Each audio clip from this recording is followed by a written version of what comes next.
Hello everybody, and welcome to round 14 of Ian Nepomniachtchi versus Ding Liren. We got Ding Liren with the white pieces and Ian Nepomniachtchi with the black pieces. I have a new haircut which my dad made this haircut, which is very weird to me, but for some people it's decent. For my classmates it's kinda decent. D4 played here with a queen pawn taking the center on the e5 and then c5 square, and then knight to f6 controlling more squares and developing a piece. It prevents black from going pawn to d5. He needs to go pawn to e6 first and then go pawn to d5, because if pawn to d5 right away, he can just take, and then here would be just bad. He would just need to go back, and that's very not good because literally Ding Liren has a pawn in the center and a knight developed while he has just a knight developed. But we got to this position where Ian Nepomniachtchi is offering an Nimzo Indian. Ding Liren can go knight to c3 here and offer also a Nimzo Indian, and then knight to c3 played here, developing a knight and controlling squares on the center,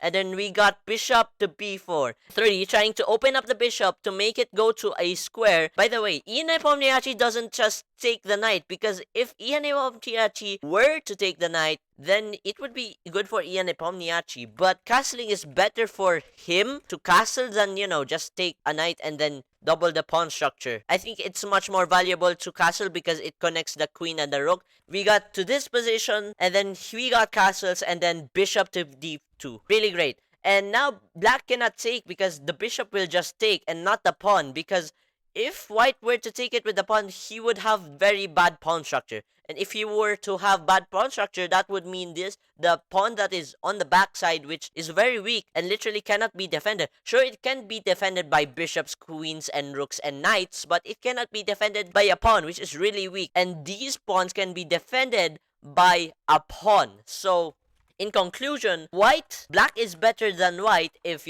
black takes and then white takes with a pawn. Bishop to d2 has some purpose. It doesn't also just develop a bishop right away. It also allows bishop to c3 taking the bishop and not with a pawn.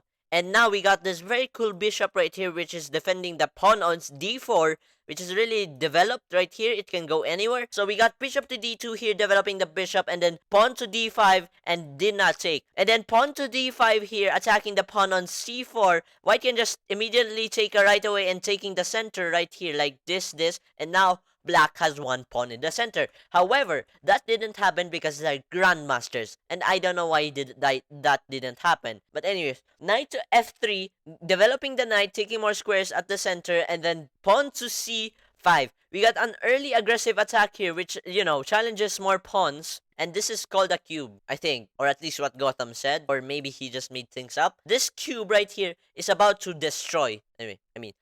This cube right here is about to self-destruct.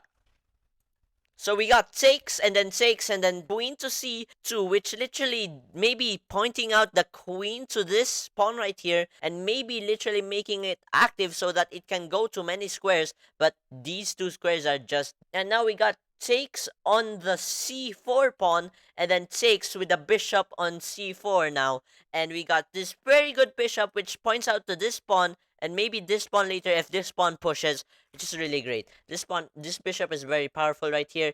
Maybe black needs to counter it in order to make it go away over that square to make it not powerful anymore. And we got bishop back to e7. Maybe it's the fact that because the bishop moved 4 times already. I mean, it from f8 to b4 and then to e7 and then to c5 taking the pawn. Like literally, it moved the 5th time. That's why it's maybe a mistake.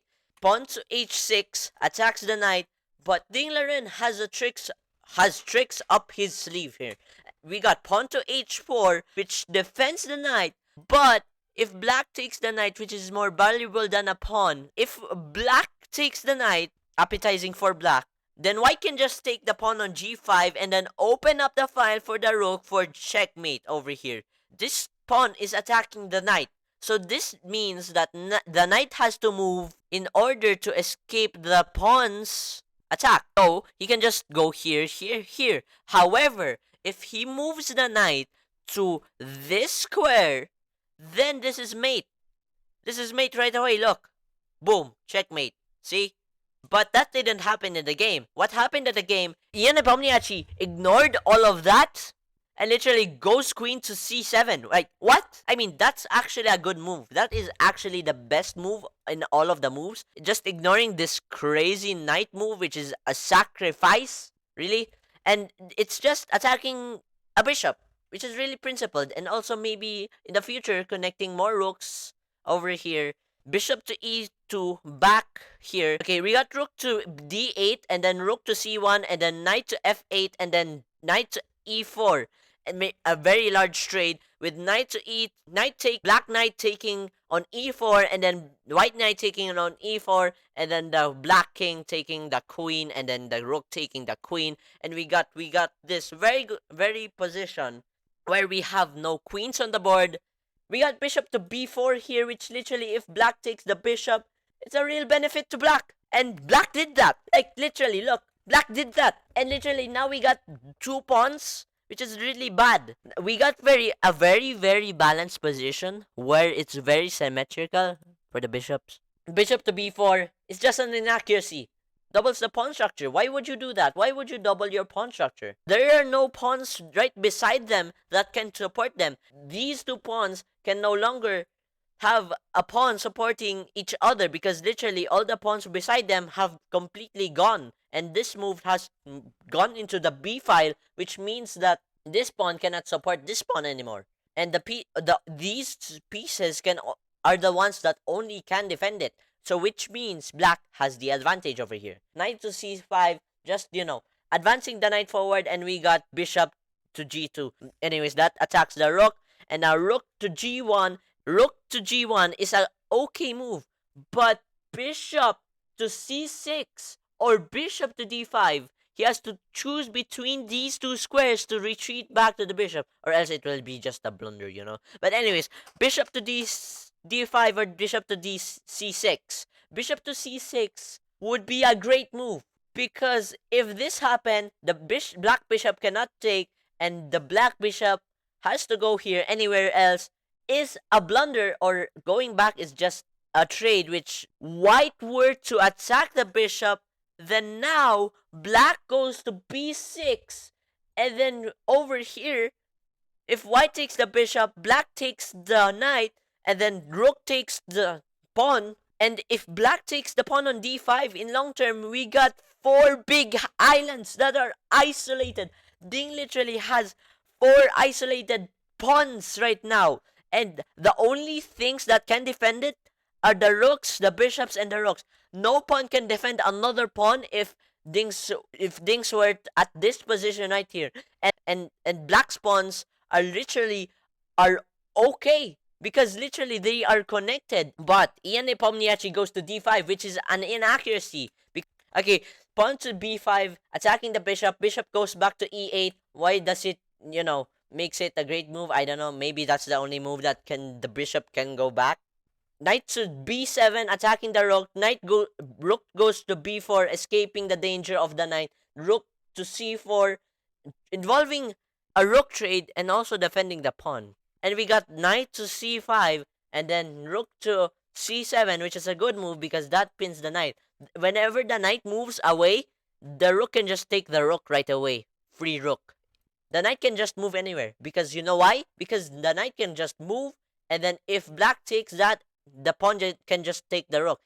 White has enabled the move of the white knight, and now black attacks the knight more in order trying to take the knight, and then pawn to b4, trying to defend the knight on c5, and we got knight to d7, trying to attack the knight. This knight cannot still go anywhere because the rook will be taken, and the rook has no guard anymore. And also, this were to happen, then the rook will be taken again, like this. And then if the knight were to move randomly, the rook can just take the rook with attacking the knight on d3, pressuring it. g3. Rook to g3. We got rook to g3 here, and black can just take the knight. Ian Nepomniachtchi, congratulations, wins an extra pawn.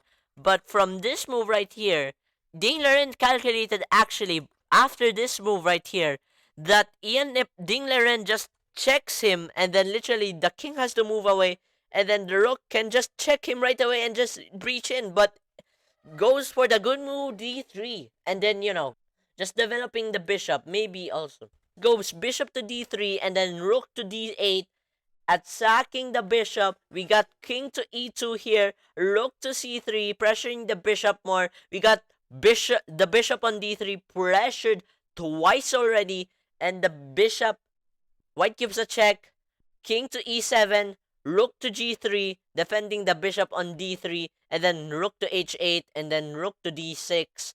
And this is still pressured. This is still pressured, right? Literally. And now, rook to d6, and pawn to b6. Pawn to b6, and then rook takes b6. And now this is not very pressured anymore, since the black rook takes the pawn, and now the bishop isn't pressured enough.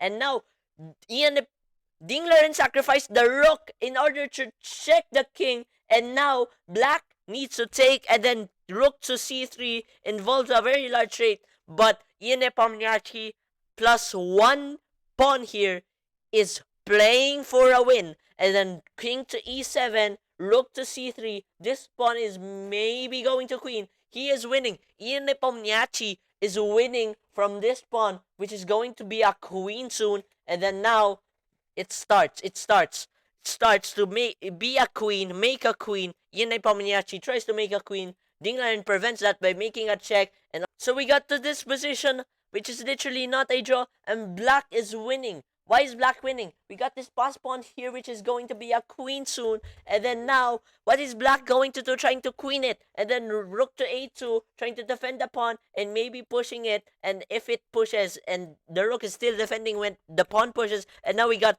pawn to a3. And now the pawn is now 2 squares away from queening and promoting into a queen. And then king to e3. How is white going to prevent this? King to e8.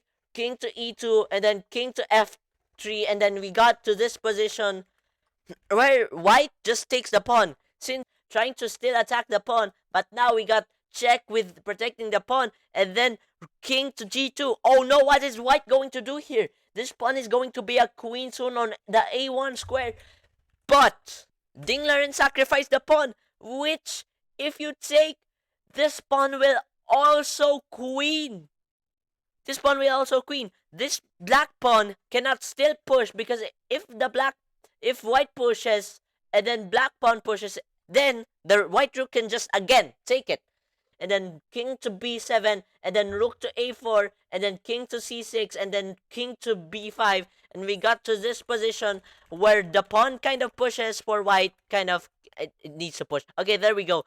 e6. And it is defended by a rook. The rook cannot take because the rook will still take. And then king to d8. And then rook to a7. And then king to e8. And then we got this trade where the 2 pawns that are going to queen are traded and now are gone. And it is now a draw. Because if white takes this, then this passed pawn is nothing. Because literally, if there's nothing that black can do about it. This were to happen, then I can just go here, and if this, then this, then this, then this, then this, and then this, and then this, and then this, and then this, and it's stalemate. And it's stalemate. Why? Because the king is not on check. The king cannot go anywhere, and it's called stalemate. It's a draw. It's stalemate, and it's a draw. It means that the king cannot go anywhere, and it's not on check, and any of the pieces cannot go anywhere. I think that's all for this game today, for this video today. I hope you guys like it. I have to edit this video a lot. See you guys in the next video, and we get a tie break, and this today is a draw, and we get a tie break which is 25 minutes long. Please subscribe and like if you enjoyed the video, and yeah, see you guys in the next video. And also, if you enjoyed the video, also press the notification bell to, notify yourself from my channel. Notify yourself to my channel. Am I right? Yeah, I think that's it.